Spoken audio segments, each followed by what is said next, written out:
স্বাগত আজকের বাংলাদেশে। আপনাদের সঙ্গে আছি আমি জাহিদ হোসেন।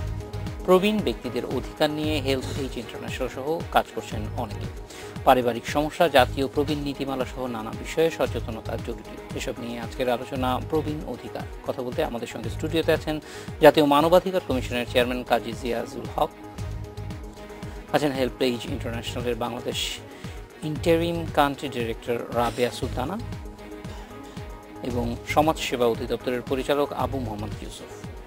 স্বাগত আপনাদের জনাব কাজী জিয়াজুল হক। আমরা দেখেছি যে প্রবীণদের বিষয়ে অনেক সময়ই অবস্থাটা এমন হয়ে যায় যে পরিবারের মধ্যেই তারা নানান রকম নির্যাতনের শিকার হয় এবং সেটি অনেক ক্ষেত্রেই মানবাধিকার লঙ্ঘনের ঘটনাও ঘটে। সাম্প্রতিক সময়ে বেশ কয়েকটি ঘটনা আলোচিত হয়েছে। আমরা দেখেছি যে একটি পরিবারের সদস্যরা তার মাকে গোয়াল ঘরে রেখে দিয়েছেন এবং সেখানে খুবই মানবেতর জীবনযাপন করতে হয়েছে। সব মিলিয়েই বাংলাদেশে প্রবীণদের ব্যাপারে দৃষ্টিভঙ্গিটা, সামাজিক দৃষ্টিভঙ্গি এবং প্রবীণদেরকে কারা দেখবে, অনেক সময় দেখা যায় যে সন্তানরা ঠিকমতো দেখছে না, রাষ্ট্র দেখার মতো অবস্থা এখনও আসে নাই বা সেইভাবে রাষ্ট্র এখনও প্রস্তুত না। অনেক দেশেই সেই প্রস্তুতিটা রাষ্ট্র নিয়েছে, কিন্তু আমরা যখন প্রবীণের সংখ্যা অনেক বাড়ছে এবং পরিবার ভেঙে যাচ্ছে, নানান সামাজিক বাস্তবতায় কিন্তু এটি এখন একটা ইস্যু হয়ে দাঁড়িয়েছে যে এখন থেকে শুরু করে সামনে আমরা এই বিষয়টা কিভাবে অ্যাড্রেস করব, মানবাধিকারের দৃষ্টিতে বিষয়টি কিভাবে দেখা হচ্ছে। ধন্যবাদ। আপনি যথার্থই বলেছেন যে প্রবীণদের সঙ্গে আমরা যেভাবে প্রবীণদেরকে হ্যান্ডেল করছি এটা সত্যিই একটা দুঃখজনক ব্যাপার, কঠিন ব্যাপার, এবং মানবাধিকারের চরম লঙ্ঘন প্রতিটি মুহূর্তে মুহূর্তে প্রবীণদের ক্ষেত্রে হচ্ছে। এবং এটা শুধু বাংলাদেশই হচ্ছে না, গোটা বিশ্বব্যাপী হচ্ছে। বাংলাদেশ তার থেকে কোনো ব্যতিক্রম নয়। এবং এটার কারণে আজকে বাংলাদেশ সহ গোটা বিশ্বই অনেক সচেতন হয়েছে। এবং এই প্রবীণদের যে প্রবীণরা একদিন সমাজে অনেক কিছু কন্ট্রিবিউট করেছে, আজকে তারা সমাজের কাছে, তার রাষ্ট্রের কাছে এবং তার নিজের পরিবারের, তার সন্তানদের কাছে সে অপংক্ত হয়ে আছে। যেটা একটু বললেন, তাকে গরুর ঘরে তাকে থাকতে দেওয়া হয়েছে। এই যে অমানবিক কাজগুলো করা হচ্ছে, তো এটার জন্য একটা পজিটিভ দিক হচ্ছে যে এটা বিশ্ব সমাজ এটাকে রিয়েলাইজ করতে পেরেছে। এবং রিয়েলাইজ করে কিন্তু এটার ব্যাপারে দীর্ঘদিন থেকে কাজ চলছিল। 2012 সালে জেনারেল অ্যাসেম্বলিতে এই প্রস্তাবটা আসে যে প্রবীণদের অধিকার আমরা কীভাবে সুরক্ষা করতে পারি। আর এর পিছনে একটা যুক্তিও রয়েছে। যুক্তির হচ্ছে যে আপনি জানেন যে যে হারে আমাদের গড় বৃদ্ধি পাচ্ছে সারা পৃথিবীতেই, মানে বাংলাদেশ এখন প্রায় অলমোস্ট 72 ইয়ার্স আমাদের আয়ুকাল হয়েছে, গড় আয়ুকাল হয়েছে। তো এই যেভাবে বৃদ্ধি পাচ্ছে, এতে কিন্তু 2050 সালে ইভেন বাংলাদেশে পর্যন্ত প্রতি 5 জনে একজন 20% কিন্তু এল্ডারলি পিপুল হয়ে যাবে। এবং এটা একসময় শিশুদের চেয়ে বেশি হয়ে যাবে প্রবীণদের অবস্থাটা। তো প্রচুর প্রবীণ আসবে, তখন সমস্যাটা আরও কত ঝুঁকিপূর্ণ হয়ে যাবে আর কি, তাই না? শিশুদের প্রতি তো একটা মমত্ব থাকে বাবা মার, এর তো আর কেউ নেই তো মমতা দেখানোর। তো সেই কারণে জাতিসংঘে একটা প্রস্তাব এসেছিল যে আমাদের একটা কনভেনশন হওয়া উচিত, যেভাবে শিশুদের জন্য কনভেনশন আছে সিআরসি, নারীদের জন্য কনভেনশন আছে সিডো, ঠিক তেমনিভাবে রাইটস অফ দ্য এল্ডার পার্সন একটা ইউএন কনভেনশন হওয়া উচিত ছিল। এবং আমি অত্যন্ত আনন্দিত যে বাংলাদেশ সরকার এই অনেক কান্ট্রিটাকে সাপোর্ট করেনি, বাংলাদেশ সরকার শুরুতেই কনভেনশনটাকে সাপোর্ট দিয়েছিল। এবং তার আলোকে অনেকগুলো তারা জাতিসংঘ থেকে একটা open ended working group on aging, তো এরকম একটা ওপেন এন্ডেড ওয়ার্কিং গ্রুপ করে দেওয়া হয়েছিল। তার এটার উপরে কাজ করছে যে প্রবীণদের অধিকারটা কীভাবে দেখবে। এখানে একটু সমস্যা হয়েছে, সেটা হচ্ছে দুইভাবে জিনিসটাকে দেখা হচ্ছে। বিশেষ করে আপনি যদি এশিয়া দেখেন বা ল্যাটিন আমেরিকান কান্ট্রিগুলো দেখেন বা বিশেষ করে আফ্রিকান কান্ট্রিগুলো দেখেন, তারা কিন্তু সবাই প্রবীণদের জন্য একটা কনভেনশনের পক্ষপাতী। আবার যদি আপনি ইউরোপিয়ান কান্ট্রিগুলো দেখেন, তাহলে প্রবীণদের জন্য আবার একটা আলাদা কনভেনশনের কী প্রয়োজন? We don't feel any necessity. প্রবীণদের কেয়ার দেওয়া দরকার, আমরা তো বাড়িতে বাড়িতে যে কেয়ার দিচ্ছে, আমাদের হোম সার্ভিস রয়ে গেছে।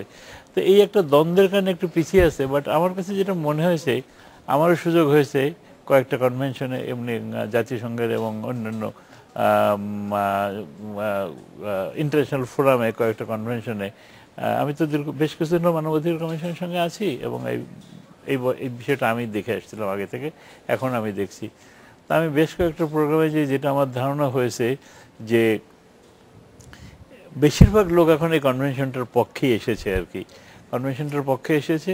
এবং আমি আশাবাদী যে বাংলাদেশ সরকার কিন্তু কনভেনশনের জন্য অপেক্ষা করেনি। বাংলাদেশ সরকার কিন্তু ইতিমধ্যে আপনি যেটা একটু বললেন, একটা জাতীয় নীতিমালা করেছে, একটা ভরণ পোষণ আইন করেছে 2013 সালে বাংলাদেশ সরকার কিন্তু, এবং মহান রাষ্ট্রপতি কিন্তু 60 বছরের ঊর্ধ্বে মানুষদেরকে সিনিয়র সিটিজেন হিসেবে ডিক্লেয়ার করেছে, এবং অনেকগুলো দাবি তাদেরকে পূরণের জন্য বাংলাদেশ সরকার কিন্তু নিজ উদ্যোগে তারা করে ফেলেছে, যেগুলো হয়তো কনভেনশনের ভিতরে থাকবে বলে আমরা আশা করছি। তো আমরা এখন যেটা দেখতে পাচ্ছি যে সেটা হচ্ছে এটার জন্য আমাদেরকে প্রচুর কাজ করতে হবে, যেটা হয়েছে এটা যথেষ্ট না। Will have to work A lot to protect this people from abuse and neglect. অবশ্যই। রাবেয়া সুলতানা, এই ক্ষেত্রে এই যে প্রোটেক্ট করার কথা যখন আসে, তখনই আমরা প্রথমে হচ্ছে যে এইটি একটি সমস্যা কিনা সেটি নিয়ে আমাদের মধ্যে, যেমন কনভেনশন হবে কি হবে না সেটা নিয়ে বিশ্বব্যাপী যেমন মতবিরোধ আছে, প্রবীণরা একটা সমস্যা কিনা সেইটা নিয়েও কিন্তু আমরা এখনো পর্যন্ত সামাজিকভাবে একটা কনসেনসাসে আসতে পারিনি, এবং যদি সমস্যা হয় তারপরেই তো সেই সমস্যা মোকাবেলা কি করণীয় সেটা দেখার বিষয় আছে। তো আসার বিষয় হচ্ছে 2013 সালে আইন হয়েছে, কিন্তু বাংলাদেশে অনেক আইনই যেরকম থাকে, যেটা কেতাবে থাকে, কিন্তু শেষ পর্যন্ত সেটা আর কোনোভাবেই প্রয়োগ করা হয় নাই। এই আইনের ক্ষেত্রেও সেটা আমরা দেখতে পাই। কিন্তু তারপর আমার মনে হয় যে যেহেতু এই প্রবীণের সংখ্যা দিন দিন বাড়ছে, সমস্যাও দিন দিন বাড়ছে, না মানুষ বেশি দিন বেঁচে থাকছে, এটা যেমন আশার কথা, আবার হতাশার কথা হচ্ছে যে অনেক ক্ষেত্রেই বেশি দিন বেঁচে থাকাটাই তার জন্য একটা কষ্টের কারণ হয়ে দাঁড়াচ্ছে। সেইটা আমরা কিভাবে অ্যাড্রেস করব, এই মুহূর্তে কি ধরনের কাজ চলছে যদি আমাদেরকে একটা চিত্র দেয়। খুব সুন্দর প্রশ্ন স্যার যেটা বললেন এবং আপনি যেটা বললেন, আমি ভীষণভাবে সহমত পোষণ করি যে আমাদের লিগ্যাল ইনস্ট্রুমেন্ট যেগুলি দরকার to protect the older people আর সিনিয়র সিটিজেন, আমি সিনিয়র সিটিজেন বলছি নীতিগত একটি জায়গা থেকে, সেই লিগ্যাল ইনস্ট্রুমেন্টগুলি কিন্তু আমাদের খুব ভালো আছে। আমরা 2013 সালে প্রবীণ সুরক্ষা নীতিমালা পেয়েছি, 2013তেই আমরা কিন্তু পিতামাতার ভরণ পোষণ আইন পেয়েছি, 2014তে আমরা মাননীয় রাষ্ট্রপতির ঘোষণা পেয়েছি সিনিয়র সিটিজেন হিসেবে, এবং এর ধারাবাহিকতায় বাংলাদেশ সরকার আরও যে কিছু ডেভেলপমেন্ট করেছে, বিশেষ করে national social security strategy, sector development plan, এবং এখন যে 8th 5th ইয়ার ডেভেলপমেন্ট প্ল্যান চলছে, এবং যেই রেজাল্ট বেসড যে ফ্রেমওয়ার্ক আছে, এবং অন টপ অফ এভরিথিং এই প্রথমবারের মতো এসডিজি হচ্ছে প্রথম, এমডিজি যেটা করেনি, যেটা এক্সক্লুড করে গেছে, এই প্রথম কিন্তু এসডিজি হচ্ছে ওল্ডার পিপুলের কথা বলেছে in their several goals and several targets. So আপনার প্রশ্নটাতে যদি আমি এসে এই প্রবীণ মানুষ সমস্যা কিনা, দেখুন বাংলাদেশের মতো একটি দেশ যেখানে আমরা উন্নয়নের একটি সিঁড়িতে আছি, মহাসড়কে আছি, আমরা সিঁড়িতে আছি, আমরা লোয়ার মিডল ইনকাম কান্ট্রিতে, সেরকম দেশে যেখানে আমাদের এখন 1,40,00,000 মানুষ হচ্ছে প্রবীণ, যাদেরকে আমরা ধরে নিচ্ছি 60 বছর বা তার তদূর্ধ্ব, এই মানুষ কখনোই কোনো রাষ্ট্রের জন্য, এই অ্যামাউন্টের মানুষ কখনোই কোনো রাষ্ট্রের জন্য বোঝা হতে পারে না, যদি তাদেরকে ঘিরে পরিকল্পনা থাকে, তাদের জন্য পরিকল্পনা থাকে, এবং সেই পরিকল্পনায় তাদের অংশগ্রহণ থাকে। এটি মনে করি আমরা। হেল্পেজ ইন্টারন্যাশনাল বেসিক্যালি সেই জায়গাটাতেই কাজ করে।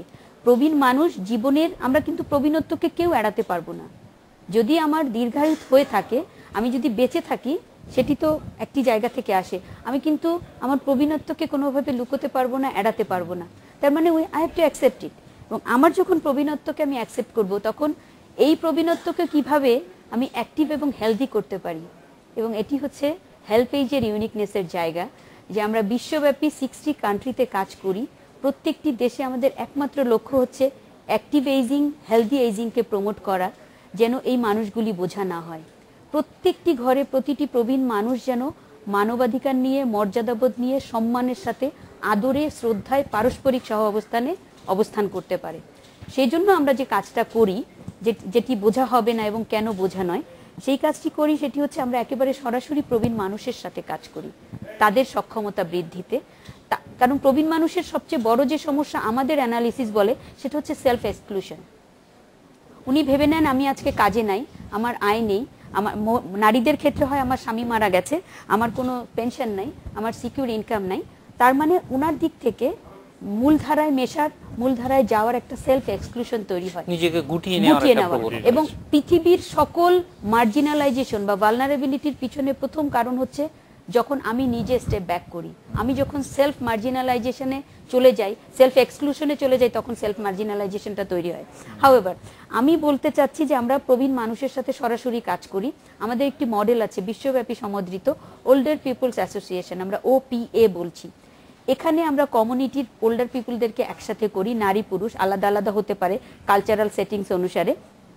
ওখানে তাদের সক্ষমতা, তাদের রাইটস, তারা কি করতে পারে, কিভাবে করে অ্যাক্টিভ এইজিং প্রমোট করা যায়, এবং তাদের ওই অ্যাসোসিয়েশনকে আমরা মাল্টিপারপাস ওপিএ বলি।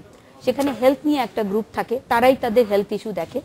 আমাদের বিভিন্ন কান্ট্রি প্রোগ্রামের এক্সাম্পল আছে এবং বাংলাদেশেও আমরা কাজ করছি, সেখানে হেলথ আছে। এটা আরেকটু বিস্তারিত পরবর্তীতে জানবো যে আসলে কাজটা কিভাবে হয়। মূলধারায় আনার জন্য আমাদের মূল যে কাজটা সেটি হচ্ছে সরকারের সাথে এবং অন্যান্য নীতি নির্ধারণী মহলে একসাথে কাজ করা, এবং এর বহিঃপ্রকাশ হিসেবেই কিন্তু আমরা এই আইনগুলি পেয়েছি।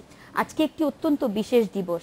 2006 সাল থেকে ইউএন এর সহায়তায় বিশ্ব স্বাস্থ্য সংস্থা যে দিবসটি পালন করে আসছে সেটি হচ্ছে বিশ্ব প্রবীণ নির্যাতন প্রতিরোধ সচেতনতা দিবস, ওয়ার্ল্ড এল্ডার অ্যাবিউজ অ্যাওয়ারনেস ডে। আমরা 2007 সাল থেকে এই দিবসটি পালন করছি। এই দিবস পালনের পেছনে আমাদের মাত্র 4টা উদ্দেশ্য। একটি হচ্ছে বিশ্বব্যাপী জনগণকে সচেতন করা যে এই যে জনস্রোত আসছে, যারা 2050 সালে ইয়াং পিপুলের তুলনায় ওল্ডার পিপুলের সংখ্যা বেশি হবে। Is the society ready, is the institution ready, is the framework ready to accept them and to give them the services. এই হচ্ছে আমাদের কাজ এবং সেটি নিয়ে আমরা কাজ করছি। আমরা এ পর্যন্ত ইউএন কনভেনশনের পক্ষে, যেটি স্যার বললেন, ইউএন কনভেনশনের পক্ষে আমরা এই দিবসকে ঘিরেই মোর দেন 3 লাখ আমরা কিন্তু জনমত নিয়েছি, এবং প্রত্যেকে বলেছে যে হ্যাঁ, একটি ইউএন ট্রিটি থাকা দরকার, একটি ইউএন কনভেনশন হওয়া দরকার। কারণ প্রবীণের অধিকার তো মানবাধিকার, প্রবীণের অধিকার তো নাথিং ইজ কাম ফ্রম সাইলোস, একটা অন্য কিছু না। আমাদের রাষ্ট্র যদি মানবাধিকারের রাষ্ট্র হয় তাহলে প্রবীণের ইস্যু প্রত্যেকটা আইনে নীতিতে সেখানে থাকতে হবে। অবশ্যই আমরা একটা বিরতিতে যাব। আবু মোহাম্মদ ইউসুফ, বিরতির পর আপনার কাছে ফিরে আসবো জানার জন্য যে সরকার প্রবীণ আসলে কোথা থেকে গণনা শুরু করে, কারা প্রবীণ, এটা নিশ্চয়ই একটা অফিসিয়াল সংজ্ঞা আছে, এবং সেই ক্ষেত্রে প্রবীণদেরকে নির্ধারণ করা, তাদেরকে কোনো ধরনের মানে সমাজসেবার আওতায় নিয়ে আসা, সেই কার্যক্রমগুলি কিভাবে করছে, আমরা একটা বিরতির পর আপনার উত্তরটা জানবো। আজকে বাংলাদেশে নিচ্ছে বিরতি।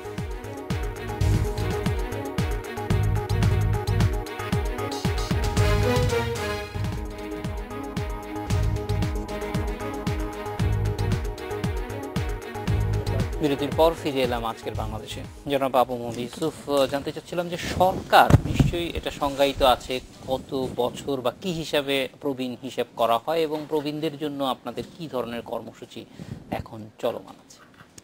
ধন্যবাদ আপনাকে।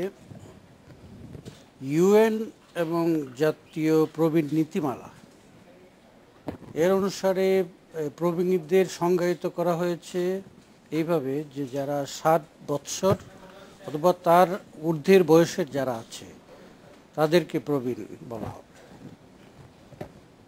তো সরকারের যে প্রবীণ সম্পর্কিত বিভিন্ন কার্যক্রম আছে, যেমন আমি প্রথমে যদি বয়স্ক ভাতার কথা বলি, সেই ক্ষেত্রে আমরা ছেলেদের ক্ষেত্রে বয়স 65 অ্যান্ড অ্যাবাভ যারা তাদেরকে, এবং মেয়েদের ক্ষেত্রে যাদের বয়স 62 এবং অ্যাবাভ তাদেরকে আমরা ওই ভাতার কার্যক্রমের আওতায় নিয়ে আসছি। তো আপনি নিশ্চয়ই জানেন যে সংবিধানের 15 ঘ অনুচ্ছেদে বলা আছে যে রাষ্ট্র বার্ধক্যজনিত এবং অন্যান্যভাবে যারা অসহায় অবস্থায় আছে তাদেরকে আর্থিক সহায়তার মাধ্যমে তাদের পাশে রাষ্ট্র এসে দাঁড়াবে। এই সংবিধানের অঙ্গীকারকে বাস্তবায়ন করার জন্য মাননীয় প্রধানমন্ত্রী শেখ হাসিনা সর্বপ্রথম 1996 সালে যখন ক্ষমতায় আসেন, তখন 1997-98 অর্থ বছর থেকে বয়স্ক ভাতার প্রবর্তন করেন। তো তখন 4,03,110 জনকে 100 টাকা হারে ভাতাটা দেওয়া হতো। কিন্তু এটার পরিধি প্রতি বছর বাড়তে বাড়তে এখন বর্তমান পর্যায়ে 4,110 জনের স্থলে এখন 31,50,000 জনকে এই ভাতার কার্যক্রমের আওতায় নিয়ে আসা হয়েছে, এবং টাকার পরিমাণ যেটা 100 টাকা ছিল এখন বর্তমানে এটা 500 টাকা হারে দেওয়া হচ্ছে। তো মাননীয় প্রধানমন্ত্রী চাচ্ছেন যে 2021 সালের মধ্যে যেহেতু বাংলাদেশ একটি মধ্যম আয়ের দেশে পরিণত হবে, সেই রূপকল্প বাস্তবায়নের জন্য আমরা এগিয়ে যাচ্ছি। এখন প্রবীণ যারা, বয়স্ক যারা, তাদেরকেও কর্মক্ষম রাখা, অর্থাৎ তাদের হাতে কিছু টাকা তুলে দেওয়ার মাধ্যমে তাদেরকে ক্রয় ক্ষমতার মধ্যে রাখা এবং তাদেরকে সমাজের একটা সচল ব্যক্তি হিসাবে প্রতিষ্ঠিত করার জন্য সার্বক্ষণিক চেষ্টা চালিয়ে যাচ্ছেন। এই জন্য অর্থের পরিমাণ প্রতি বছর লক্ষণীয়ভাবে বাড়বে, সেটা আমরা আশা করছি এবং সেই প্রচেষ্টাই সরকার চালিয়ে যাচ্ছে। আপনি জানেন যে NSSS national social security strategy, এটা মন্ত্রিপরিষদের মাধ্যমে এটা তদারক করা হচ্ছে। এই যে সোশ্যাল সিকিউরিটি স্ট্র্যাটেজি যেটা, এটা বাস্তবায়নের ক্ষেত্রে এখন প্রস্তাব করা হয়েছে যে জাতীয় প্রবীণ নীতিমালায় যেহেতু বয়স বলা হয়েছে প্রবীণদের ক্ষেত্রে 60 এবং এর অ্যাভাব, এটাকেই স্ট্যান্ডার্ড ধরে 60 বছর অ্যাভাব যারা আছে প্রত্যেকে সরকারের যে ভাতা কার্যক্রম এবং অন্যান্য প্রবীণদের সুবিধা কার্যক্রমের আওতায় তাদেরকে নিয়ে আসার জন্য, সেই লক্ষ্যেই আমরা এগিয়ে যাচ্ছি, সেই লক্ষ্যেই কার্যক্রম পরিচালিত হচ্ছে। তো আমরা খুব অতি দ্রুত এটা আমার মনে হয় বাস্তবায়িত হয়ে যাবে যে 60 বছর এবং এর ঊর্ধ্বে যারা, তারাই ভাতা কার্যক্রমের আওতায় চলে আসবে। জনাব ইউসুফ, এই ক্ষেত্রে আর্থিকভাবে সহায়তা করা, সেটা তো একটা বলা যায় যে সরাসরি সহায়তা, কিন্তু একই সঙ্গে আমরা প্রবীণদের সবচেয়ে বেশি, যেই ক্ষেত্রে সবচেয়ে বেশি সমস্যার সম্মুখীন হতে দেখি, সেটা স্বাস্থ্যসেবা। স্বাস্থ্যসেবার ক্ষেত্রে আমরা জানি যে বাংলাদেশ সরকারের সারা দেশব্যাপী বিস্তৃত নেটওয়ার্ক আছে, সেখানে প্রবীণদেরকে আলাদা কোনো ব্যবস্থা করার সুযোগ আছে? ধন্যবাদ। সেই বিষয়টা নিয়ে ভাবা হচ্ছে, কিন্তু সরকার যেটা চাচ্ছেন এটা হলো প্রবীণদেরকে তাদের নিজের ফ্যামিলির সাথে রেখে একটা উত্তম সেবার ব্যবস্থা করা। অর্থাৎ তাদের যে সন্তান যারা আছে, তাদের তো রেসপন্সিবিলিটি আছে, তাদের পিতামাতা অভিভাবক যারা আছে তাদেরকে দেখাশোনা করা। তো ওই সন্তানদের কর্তৃক ফ্যামিলিতে রেখে প্রবীণদেরকে দেখাশোনা করার কাজটাকে এনশিওর করার জন্য সরকার, আপনি জানেন, অলরেডি একটা আইন আমরা প্রণয়ন করেছি সরকার, যেটা পিতামাতার ভরণ পোষণ আইন 2013। এই আইনে স্পষ্ট বলা আছে যে প্রত্যেকটি সন্তান তার পিতামাতার নিয়মিত খোঁজখবর রাখবে এবং তার চিকিৎসার প্রয়োজনীয় চিকিৎসার, তার প্রয়োজনীয় কাপড় চোপড় এবং অন্যান্য সাপোর্ট যা যা লাগে সবগুলো করবে। কারো যদি একের অধিক সন্তান থাকে, তারা প্রত্যেকেই আলাদা আলাদাভাবে নিজেদের মধ্যে কথা বলে পিতামাতার খোঁজখবর নেওয়া এবং সার্বিক দেখাশোনার দায়িত্ব পালন করবে। যদি কেউ এই কাজটা না করে, তাহলে এটার জন্য আইনে তাদের বিরুদ্ধে শাস্তির ব্যবস্থা আছে। তা আপনি যদি দেখেন এই ধরনের কোনো সন্তান তার পিতামাতা দেখাশোনা করছে না, তাহলে কোনো বাবা যদি ইচ্ছা করে, অথবা মা যদি ইচ্ছা করেন যে কোর্টের আইনে শরণাপন্ন হওয়ার, তিনি নির্দেশে শরণাপন্ন হতে পারেন। তখন এটা আইনের মাধ্যমে সেই তার যে দাবিটা, সেটা পরিবারে এনশিওর করা অবশ্যই, এবং সেই ক্ষেত্রে হয়তো অনেক স্বাস্থ্য বিষয়ে আমি একটু ওনাকে মানে সাপ্লিমেন্ট করতে পারি কি?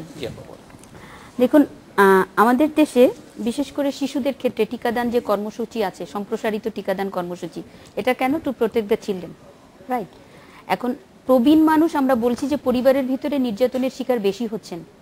কেন হচ্ছেন তার যদি রুট কজ অ্যানালিসিসে যাই, তখন দেখা যাবে একটা কজেস ডেফিনেটলি আসবে যে তার মেডিকেশন বা মেডিসিন যে কস্ট, এটা কিন্তু অনেক হাই। প্রবীণের সাথে যে রোগগুলি সম্পর্কিত, ধরেন হাই ব্লাড প্রেশার, ধরেন ডায়াবেটিক, হাইপারটেনশন এবং আরও অন্য। এখন এই রোগগুলির একটি ঔষধও কি নিম্ন আয়ের নিম্ন বিত্তের মানুষের পক্ষে বহনযোগ্য কিনা। আমরা জানি ইনসুলিনের দাম কত, হাইপারটেনশনের মেডিসিনের দাম কত, অথবা হাই ব্লাড প্রেশারের মেডিসিনের দাম কত। এই যে প্যাকেজগুলি, এই প্যাকেজগুলি একটি দাবির জায়গা, স্যারও আছেন অনেক বড় জায়গায়।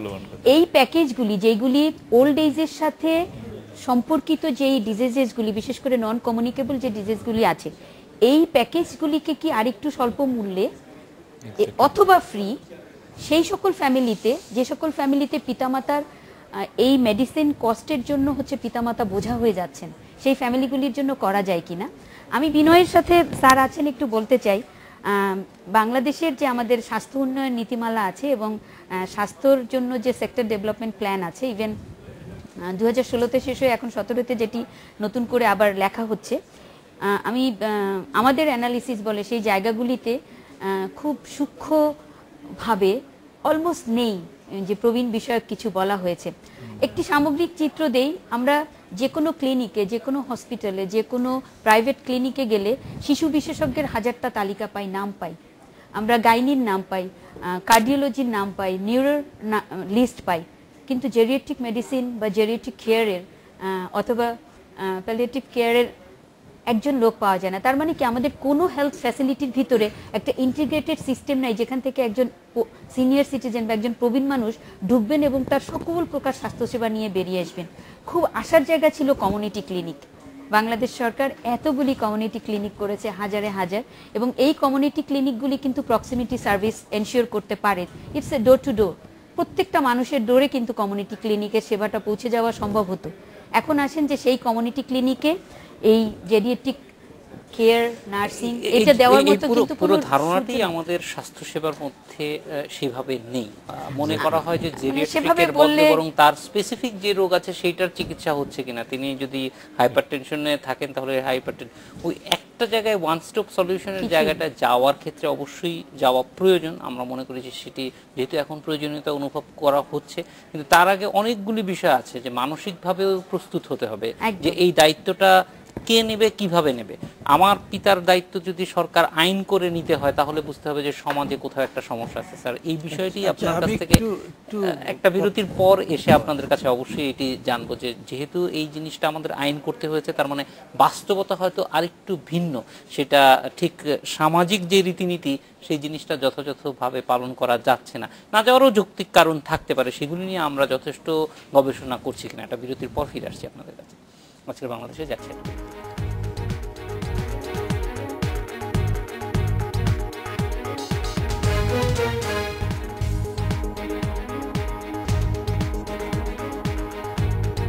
বিরতির পর ফিরে এলাম আজকের বাংলাদেশে।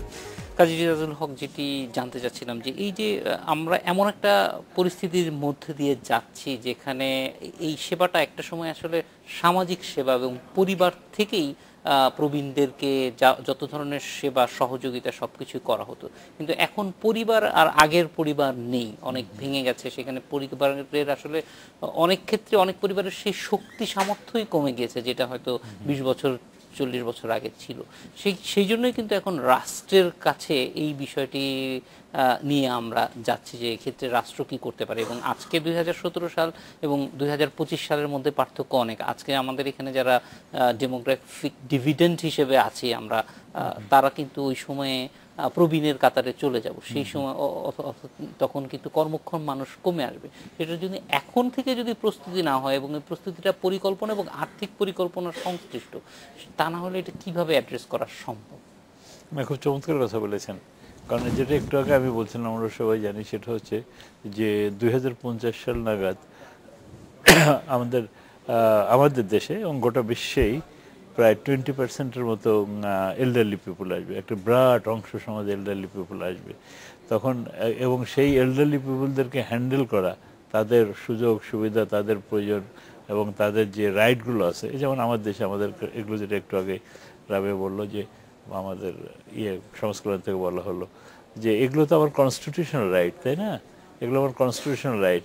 তো সেই কনস্টিটিউশনাল রাইটগুলো থেকে আমাকে বঞ্চিত করা হচ্ছে, আমাকে নেগলেক্ট করা হচ্ছে, আমাকে দেওয়া হচ্ছে না। তো এই জন্য আমি যেটা মনে করি যে এখন প্রথমে আমাদের এটা একটা সচেতনতা আমাদের মধ্যে সৃষ্টি করতে হবে, অ্যাওয়ারনেস ক্রিয়েট করতে হবে, যে আমাদেরকে বোঝাতে হবে যে কিছুদিনের মধ্যে কিন্তু আমরা এমন একটা স্টেজে যাচ্ছি। আমি তো 2050 বললাম, হোয়াট অ্যাবাউট তারপরও তার সময় পৃথিবী তো থাকবে, বাংলাদেশ তো থাকবে, তখন তো আরও বেশি বাড়বে। তখন আমি কীভাবে এদের হ্যান্ডেল করবো? তো আমাদের প্রত্যেকটা, যেটা একটু আগে রাবে যে একটা কথা বললেন যে আমাদের স্বাস্থ্যনীতির কথা বললেন, আমাদের স্বাস্থ্যনীতি বললেন, যে নীতি বললেন না কেন, কোনো নীতির ভিতরে কিন্তু প্রবীণদের উপরে আলাদা করে কিছু বলা নেই। কারণটা হয়তো এতদিন কেউ এভাবে চিন্তাভাবনা করেনি, কিন্তু এখন আমাদের চিন্তা করার সময় এসেছে যে আগামী দিনে একটা বিরাট অংশ জনগোষ্ঠীর একটা বিরাট অংশ প্রবীণ হয়ে যাবে, এবং বিরাট অংশকে সব ধরনের সুযোগ সুবিধা নিশ্চিত করার জন্য রাষ্ট্রের এবং সমাজে একটা দায়িত্ব আছে। সেখানে রাষ্ট্রকেও এগিয়ে আসতে হবে, সমাজকেও এগিয়ে আসতে হবে, এবং প্রত্যেকটা পরিবারকেও এগিয়ে আসতে হবে। সবাই মিলে একত্রে কাজ করে কি এটাকে আমাদের এই এই এই যে একটা কঠিন পরিস্থিতির সামনে আসছি, সেই পরিস্থিতিটা মোকাবেলা করার জন্য এখন থেকে আমাদের প্রস্তুতি নিতে হবে মনে করি। রাবেয়া সুলতানা, খুব জানতে ইচ্ছে করে যে এখন যারা তরুণ, তারা ওই যে 50 সালের কথা বলছি, এখনকার সমস্যা তো আছে, এই সমস্যা তো বাড়তে থাকবে, তারা নিজেদেরকে কিভাবে প্রস্তুত করবেন? কারণ অনেক ক্ষেত্রেই দেখা যায় যে সেটা অনেক জরুরি, যেটা হয়তো পশ্চিমা দেশগুলিতে মানুষ তার প্রবীণ জীবনে কিভাবে কাটাবে, রিটায়ারমেন্ট প্ল্যান করে নানান রকমের, সেই বিষয়গুলো আমাদের এখানে এখনো পর্যন্ত বলা যায় যে খুব বেশি মানুষের মধ্যে যায়নি। কিন্তু এটিও মানুষের ব্যক্তিগত পরিকল্পনার মধ্যেও এটি আসা উচিত যে আমার প্রৌঢ়কাল কীরকম কাটবে। আপনি খুব চমৎকার একটি প্রশ্ন করেছেন। এখানে বলে রাখা দরকার যে আমরা আজকে সারাদিন ব্যাপী, আজকের এই দিবসকে ঘিরে সারাদিন ব্যাপী যে আয়োজন হলো, সেখানেও আমরা এমন একটি আয়োজন রেখেছিলাম যেটা 2050 সালে যারা প্রবীণ হবে, তেমন একটি আমাদের বন্ধু সংগঠন আছে, ওরা বলে যে আমরা হচ্ছে প্রবীণের বন্ধু। তারপরে এজিং সাপোর্ট ফোরাম নামে আরেকটি ফোরাম আছে। এই ফোরামগুলিতে আমরা যদি দেখি, মূল সদস্যরা সবাই হচ্ছে এখন সেই এইজে আছে, বিশেষ করে 30+ এবং যারা 50 সালে কিন্তু প্রবীণের কাতারে চলে যাবে, তারা এখন থেকেই বলছে যে আমি যেহেতু মানে জনসংখ্যা তত্ত্ববিদদের মতে ওই সময়ে প্রবীণ, আমার এইজ এখন বলছে আমি ওই সময়ের প্রবীণ, আমি এখন থেকে আমার জন্য উন্নয়ন পরিকল্পনা করি, সো দ্যাট ওই সময় যেন আপনাদের মতো বা এখন যারা প্রবীণ আছে তাদের মতো আমার প্রবীণ সময়কালটা না হয়। তারা আজকে সারাদিন যেটা করেছে, ঢাকা ইউনিভার্সিটি এবং তৎসংলগ্ন এলাকা প্লাস প্রেস ক্লাবের রিপোর্টার্স ইউনিটিতে তারা আজকে দিনব্যাপী ক্যাম্পেইন করেছে যে আরও ইয়াং ফেলোজ আসা উচিত এজিং সাপোর্ট ফোরামের আওতায় এবং প্রবীণ বন্ধুর আওতায়। এবং তারা কিন্তু শুধু যে এই যে দিবস পালন করছে সেটা না, তারা অনলাইনে প্রচুর ক্যাম্পেইন করছে। তারা প্রবীণের যে কোনো vulnerability or success case stories যেগুলি আছে সেগুলিও কিন্তু তুলে নিয়ে আসছে, এবং সোশ্যাল মিডিয়াতে দে আর ভেরি অ্যাক্টিভ। হ্যাঁ, দে আর ভেরি অ্যাক্টিভ। তারা কি করছে, মানে আমরা হেল্পেজ তাদের সাথে কাজ করছি, এবং আমার মেসেজটা হচ্ছে তাদের কাছে যে শুধু ভালনারেবিলিটির চিত্র দেখালে কিন্তু আমরা মাইন্ডসেটটা ওইদিকে চলে যাবে। How can we promote more success stories, smiling faces of older people? এটা যদি করা যায়, তো তারা কিন্তু এখন গ্রামে গঞ্জে ঘুরে, যেহেতু আপনি জানেন যে সবচেয়ে বেশি নেটওয়ার্কের জায়গা থেকে কিন্তু ইয়াং পিপল এগিয়ে আছে, বিশেষ করে সামাজিক যোগাযোগের ক্ষেত্রে। এইটা কিন্তু খুব একটা ভালো প্ল্যাটফর্ম। এটা যে শুধু তারা সংগঠনের ব্যানারে এসছে বলে তারা সংগঠিত তা কিন্তু নয়, তারা আসলেই কমিটেড এবং তারা চাইছে যে তাদের স্বাস্থ্য এবং অন্যান্য বিষয়গুলি বলছি, কিন্তু একই সঙ্গে আরেকটা জিনিস আছে যে মানুষের যেহেতু কাজের সঙ্গে বিযুক্তি ঘটে, রিটায়ারমেন্টের ব্যাপার থাকে, সেই সময়ে তাকে মানসিকভাবে চাঙ্গা রাখা যে আসলে সব কিছু শেষ হয়ে যায়নি, সেই ক্ষেত্রে কাজটা খুব কঠিন, এবং এটার জন্য কোথাও কোনো ধরনের প্ল্যাটফর্মও আমরা চোখে দেখি না। কিছু একেবারে নেই সেটা কিন্তু না। আমি এখানে কয়েকটি তথ্য দিতে পারি। তার ভিতরে একটি হচ্ছে যে দেখেন, আমরা জানি যে বাংলাদেশ, মনে করেন আমরা বিশ্বে, বহির্বিশ্বে কিন্তু পরিচিত আমাদের মাইক্রো ক্রেডিটের কারণে। স্যার আপনি স্বীকার করবেন, মাইক্রো ক্রেডিটের কারণে। কিন্তু মাইক্রো ক্রেডিট পাচ্ছে কারা? 18 থেকে 35 বছর বয়সী, অথবা অ্যাকচুয়াল যদি আমরা দেখি কাগজ কলমের বাইরে 20 থেকে 35 বছর বয়সী। তাহলে আমার কথা হলো, আমি যখন রিটায়ার্ড করছি 59 বছর বয়সে, এবং আমি তখনও কর্মক্ষম, কিন্তু আমাকে কেউ কাজ দিচ্ছে না, আমি যদি ফ্লেক্সি একটি লোন ফ্যাসিলিটিস পাই, গ্রামে গঞ্জে কিন্তু এরকম অনেক প্রবীণ মানুষ আছেন যারা হয়তো বায়োলজিক্যাল এজ বেড়ে গেছে, কিন্তু তারা মনের দিক থেকে ভীষণ তরুণ, আচরণের দিক থেকে তরুণ, এবং তার ফ্যামিলি বার্ডেন আছে, তিনি কাজ করতে চান, তার মেয়ে আছে, তাকে বিয়ে দিতে হবে, তার ওয়াইফ আছে, তার খাবার খরচ দিতে হবে। সো এদের নিয়ে কিন্তু একেবারে কাজ হচ্ছে না সেটা না। আমি একটি প্রকল্পের কথা বলতে পারি যেটি পিকেএসএফ এই মুহূর্তে 20টি এলাকায় তারা পাইলটিং করেছে, আরও 50টির অ্যাপ্লিকেশন হচ্ছে। পিকেএসএফ এই কাজটি করছে বিশেষত ডিএফআইডির ফান্ডে, এনরিচ নামে তাদের একটি প্রকল্প। এই প্রকল্পে তারা প্রবীণ মানুষদেরকে আনলিমিটেড লোন দিচ্ছে। আনলিমিটেড বলতে তারা বলছে যে 10,000 টাকা লোনে আসলে একটা মানুষের কিছু হয় না, গরুর পা কেনা যায় না, কিন্তু 10,000 টাকায় একটা পূর্ণাঙ্গ গরু কিনতে গেলে তার চেয়ে বেশি টাকা দরকার। সো তারা বেশিরভাগ লোন দিচ্ছে, বিশেষ করে 50,000, 1 লাখ এরকম লোন দিচ্ছে, এবং সেই লোনটা কিন্তু প্রতি সপ্তাহে কিস্তির মতো না, ভেরি ফ্লেক্সি। প্রবীণদেরকে কর্মক্ষম করার আমাদের নজর রাখতে হবে। এই যে ক্ষুদ্র ক্ষুদ্র প্রয়াসগুলি, এটির প্রচারণা বেশি হওয়া দরকার। এবং আমি মনে করি আমাদের রাষ্ট্রীয় ব্যাংক এবং মাইক্রোফিন্যান্স রেগুলেটরি অথরিটির এখন নীতি নির্ধারণী মহলে আলোচনা করে তাদের রুলস অফ বিজনেস চেঞ্জ করা উচিত, এবং তাদেরও উচিত প্রবীণ বান্ধব লোন বা মাইক্রোক্রেডিট নীতিমালা রিভাইজ করা, নতুন করে প্রণয়ন করা, যেন যারা কর্মক্ষম প্রবীণ আছেন তারা সেখান থেকে লোন নিতে পারেন এবং তারাও আমাদের ইকোনমিতে কন্ট্রিবিউট করতে পারেন। আমাদের জিডিপির কিন্তু মূল অংশ ইনফর্মাল সেক্টরে। তাদেরকে কর্মক্ষম রাখাটাও হয়তো তাদেরকে সুস্থ রাখারই একটা বড় উপাদান হতে পারে। আমরা তাই সবচেয়ে বড়, আপনি যেটা শুরুতে বলেছিলেন, এই কর্মক্ষম রাখাটা, সুস্থ রাখা, সেটি শুধু শারীরিক সুস্থতা কিন্তু নয়, মানসিক সুস্থতা কিন্তু এই এজের সবচেয়ে বেশি দরকার। অবশ্যই আপু, আমরা একটা বিরতিতে যাব, বিরতির পর ফিরে আসছি আপনাদের কাছে। আজকে বাংলাদেশে নিচে আরেকটা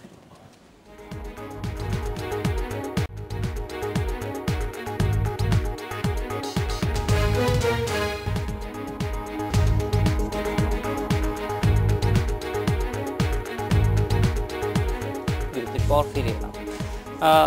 আবু ইউসুফ, যেটি জানতে চাই যে সরকার অনেক কাজ করছে প্রবীণদের নিয়ে, নানান ধরনের কাজ আমরা দেখতে পাচ্ছি। এই কাজগুলিকে সমন্বিতভাবে করা এবং প্রবীণদেরকে সত্যিকারের সেবাটা পৌঁছে দেওয়া, সেই ক্ষেত্রে চ্যালেঞ্জগুলি কোনটা দেখছেন, খুব সংক্ষেপে জানান।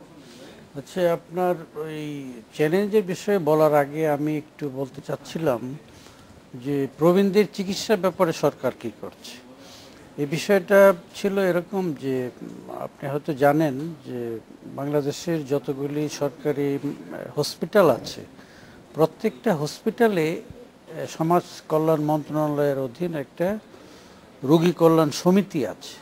ওই সমিতির মাধ্যমে সরকার বয়স্ক, প্রবীণ, অসুস্থ রোগী যারা, তাদেরকে অগ্রাধিকার ভিত্তিতে চিকিৎসা দিয়ে থাকে।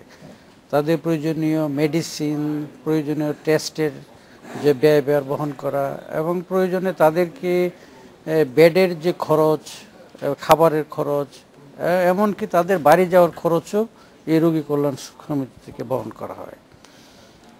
আর এটা গেল একদিক। আর একদিক হলো যে প্রবীণ হিতৈষী সংঘ আছে, এরকম কিছু এনজিও আছে, ওরা নিয়মিত সরকার থেকে সহায়তা পেয়ে থাকে প্রবীণদের সেবায়, এই সরকারি সহায়তাটা ব্যয় করার জন্য।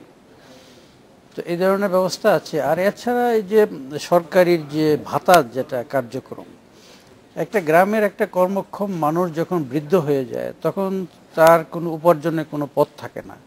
সে যখন 3 মাস পরে 1500 টাকা পায়, তো তখন তার মনের মধ্যে একটা সাহস আসে, এবং এই টাকা দ্বারা সে সমাজে তার একটা অবস্থান তৈরি হয়, একটা রেসপেক্টের জায়গা তৈরি হয়।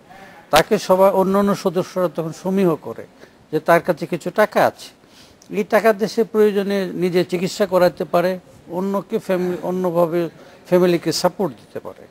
এইভাবে তার একটা সম্মানের জায়গা, তার একটা চিকিৎসার এবং একই সঙ্গে গভর্নমেন্টের সঙ্গে তার একটা কানেকশন, সেটাও কিন্তু সোশ্যাল ভ্যালু সেটা তৈরি করে। আর তাছাড়া প্রবীণদের জন্য সরকার প্রবীণ নিবাস নামে প্রত্যেকটা বিভাগে একটা প্রবীণ নিবাস তৈরি করেছিল। প্রত্যেকটা প্রবীণ নিবাসে 100 শয্যা বিশিষ্ট। এছাড়াও সর্বশেষ মাননীয় প্রধানমন্ত্রী ঘোষণা করেছেন যে প্রত্যেকটা শিশু পরিবারকে প্রবীণদের থাকার একটা ব্যবস্থা করা। প্রত্যেকটা শিশু পরিবারে 10 জন করে প্রবীণ থাকতে পারবে। শিশুদের সাথে নিজের নাতিদের মতো একসাথে খেলাধুলা করবে, ইন্টারেকশন করবে, প্রয়োজনে তাদেরকে বিভিন্ন নর্মস এন্ড এটিকেট এগুলো শিক্ষা দেবে। ওরা একটা ফ্যামিলিতে যে সমস্ত পরিবেশ পায়, প্রবীণরা যাতে এ ধরনের পরিবেশ পায়, এই জন্য আমাদের 85টি শিশু পরিবারকে 10 শয্যা বিশিষ্ট প্রবীণ নিবাসের একটি অংশ হিসাবে গণ্য করার জন্য নির্দেশ দিয়েছেন। অলরেডি এটা বাস্তবায়িত হয়েছে। এখানে আমরা প্রত্যেকটা শিশু পরিবারে 10 জন করে প্রবীণকে এখানে সারা জীবনের জন্য শিশু এবং প্রবীণ তারা একই সঙ্গে আসলে দুই গ্রুপই উপকৃত হবে পারস্পরিক ইন্টারেকশনের মাধ্যমে। রাবেয়া সুলতানা, আমাদের সময় একদম শেষ হয়ে গেছে। এই যে সমন্বিত যে পরিকল্পনাটি, একই সঙ্গে শিশুদের এবং বড়দের দুটো গ্রুপকেই সার্ভ করা, এবং আবার ধরেন শুধুমাত্র প্রবীণ নিবাস বা শিশু নিবাস নয়, অন্য যে সরকারি সুযোগ সুবিধাগুলি আছে সেগুলিতেও তারা কিভাবে সেবাটা আরও ভালো মতো পেতে পারে, সেক্ষেত্রে কাজ আর কি কি আছে এবং সামাজিক সচেতনতা কোন ক্ষেত্রে বাড়ানো প্রয়োজন? এটি খুব গুরুত্বপূর্ণ। আমার কাছে মনে হয় যে আমরা যদি শুধু বেসিক অধিকার, বেসিক রাইটসগুলির জায়গা দেখি, খাদ্য, বস্ত্র, অন্ন, চিকিৎসা, শিক্ষা, প্রবীণের জন্য শিক্ষা দরকার নাই। প্রবীণ খুব কম বস্ত্র ব্যবহার করেন আমরা জানি। দরকার হচ্ছে খাদ্য ও চিকিৎসার জায়গাটা, তারা কিন্তু শিক্ষা দিতে পারেন। আমি সেই জায়গাটাতেই আসছি। এখন দেখেন, আপনি যদি যেই খাতগুলিতে বেশি খরচ, সেই খাতগুলিতে কিন্তু প্রবীণ সবচেয়ে কম নিচ্ছেন, খাচ্ছেন কম, কাপড় চোপড় পরছেন কম, কারণ মানে তার লাগছে না। কিন্তু তিনি যেটা দিতে পারেন এই সময়, সেটি হচ্ছে ইথিক্যাল, মোরাল ভ্যালুজ, এই এডুকেশনগুলি আমাদের পরিবারকে দিতে পারেন। আপনি সার্ভিসের জায়গাটা বলেছিলেন। আমরা অন্য অন্য দেশে যে কাজটা করছি, আজকেও আমি বারবার বলেছি যে এইজ ডিমান্ড অ্যাকশন নামে আমাদের একটি ক্যাম্পেইন চলছে। সেই ক্যাম্পেইনের ধারাবাহিকতায় আজকে আমরা অনেক প্রোগ্রাম করছি। এই ক্যাম্পেইনেরও কিন্তু একটা উদ্দেশ্য হচ্ছে কিভাবে প্রত্যেকটা সার্ভিসে ওল্ডার পিপুলকে অ্যাক্সেসিবল করে দেওয়া যায়। এখন আসেন, এই যে লিঙ্কেজের কথা বললেন ডিফারেন্ট এজ গ্রুপের, আমরা পৃথিবীর বিভিন্ন দেশে করছি এবং বাংলাদেশেও কিন্তু আমাদের আছে। আমরা বলি ইন্টার জেনারেশনাল লিঙ্কেজ। এটা বিজনেসের ক্ষেত্রে, এটা হেলথের ক্ষেত্রে, এটা সকল কিছুর ক্ষেত্রে হতে পারে। একটি পরিবারের বা একটি কমিউনিটির যে কোনো অ্যাবান্ডেন্ট চিলড্রেন বা যে কোনো চিলড্রেন, যেটি সরকারের যে শিশু হোম আছে, এবং ওই কমিউনিটির বা ওই পরিবারেরই একজন এল্ডার পারসন এবং একজন ইয়াং, তারা 3 জন মিলে কিন্তু যে কোনো বিজনেস করতে পারেন। সেখানে হয় কি, প্রবীণের জ্ঞান, মেধা, অভিজ্ঞতা এটি সমৃদ্ধ হচ্ছে, অ্যাডাল্টের যে শক্তি বা যুবকের যে শক্তি সেটি যোগ হচ্ছে, একটি শিশু সেখান থেকে জ্ঞান নিচ্ছে। এই যে সমন্বয়, এই সমন্বয় যখন যে কোনো কিছু তৈরি হয়, সেটি যে কোনো সার্ভিসেস হোক, সেটা হেলথের ক্ষেত্রে হোক, বাণিজ্যের ক্ষেত্রে হোক, সেটা ইনফর্মাল ইকোনমিক ডেভেলপমেন্টের ক্ষেত্রে হোক, এটি কিন্তু একটা সাস্টেনেবিলিটির জায়গাতে চলে যায়। ফলে এইটি গুরুত্বপূর্ণ যে এই সাস্টেনেবিলিটির জন্য তাহলে সব কয়টা গ্রুপকে আমরা একই সঙ্গে সেবা দিতে পারবো, আলাদা আলাদাভাবে অ্যাড্রেস করতে হয়তো হবে না। স্যার, আপনার কাছে চলে আসবো যে একটা বিষয়, যে আমাদেরকে একটা লম্বা পরিকল্পনার মধ্যে অবশ্যই যেতে হবে, এবং সেই পরিকল্পনাটা কিভাবে করলে সরকারি এবং বেসরকারি পর্যায়ে সব কিছু মিলিয়েই আমরা 2050 সালে আসলে আজকে যেই 2050 দেখছি প্রবীণদের জন্য, তার চেয়ে একটা ভালো, সুন্দর এবং প্রবীণ বান্ধব একটা সমাজ গড়ে তোলা সম্ভব হবে। হ্যাঁ, এটা আমাদের করতে হবে, এখন থেকে মানে চিন্তা ভাবনা করতে হবে। চমৎকার কথা বলেছেন। তবে কিভাবে করতে হবে তার জন্য একটা ব্যাপক কনসালটেশনের দরকার। বিভিন্ন জায়গায় বিভিন্ন লোকের কাছে বিভিন্ন ধরনের আইডিয়া আছে, সবগুলোকে নিয়ে আমাদের একটা কম্প্রিহেন্সিভ, একটা কম্প্রিহেন্সিভ প্রোগ্রাম, একটা হলিস্টিক অ্যাপ্রোচ নিয়ে আমাদেরকে এগোতে হবে। আমাদের সবসময় একটা জিনিস খেয়াল রাখতে হবে, যেটা একটু আগে আপনি বলেছিলেন, যেটা একটু বলা হলো যে একটা ইন্টারজেনারেশন লিঙ্কেজ আমরা একটা সৃষ্টি করার চেষ্টা করছি, যে আমাদের মানে will have to take some sort of initiative, যে আমরা optimum utilization of our resources যাতে আমরা করতে পারি। যে একটা প্রবীণ লোক, সে কিন্তু একটা রিসোর্সফুল লোক, he has got tremendous knowledge. আজকে দেখেন, আজকে যে জঙ্গির দিকে মানুষ ঝুঁকে পড়ছে, খারাপ পথে শিশুরা চলে যাচ্ছে, বিভিন্ন দিকে মানুষ যে যাচ্ছে, কারণ ভ্যালুসগুলো, নর্মসগুলো সোসাইটিকে তারা জানে না, তারা আমাদের ইতিহাস জানে না, তাই না? এখন একটা প্রবীণ লোক, সে মুক্তিযোদ্ধা ছিল, সে মুক্তিযুদ্ধের ইতিহাসকে সে বলবে, সে কীভাবে যুদ্ধ করেছে, কার ডাকে বঙ্গবন্ধুকে ছিল। আমাদের দেশের লোকেরা জানতো না যে হু ওয়াজ বঙ্গবন্ধু, হু ওয়াজ শেখ মুজিব, এটাই জানতো না, তাই না? এই বিষয়গুলো প্রবীণদের কাছে তারা শিখবে। অ্যাট দ্য সেম টাইম ওই যে শিশুটি আছে, শিশুটাই কিন্তু একটা রিসোর্সফুল শিশু, সে কিন্তু প্রবীণের যে সাপোর্ট লাগবে, তার এই কাপটা এগিয়ে দিতে হবে, তার কাপড়টাকে এগিয়ে দিতে হবে, তাকে এই সাপোর্ট দিতে হবে, এই সাপোর্টগুলো কিন্তু সে দিয়ে যেতে পারে।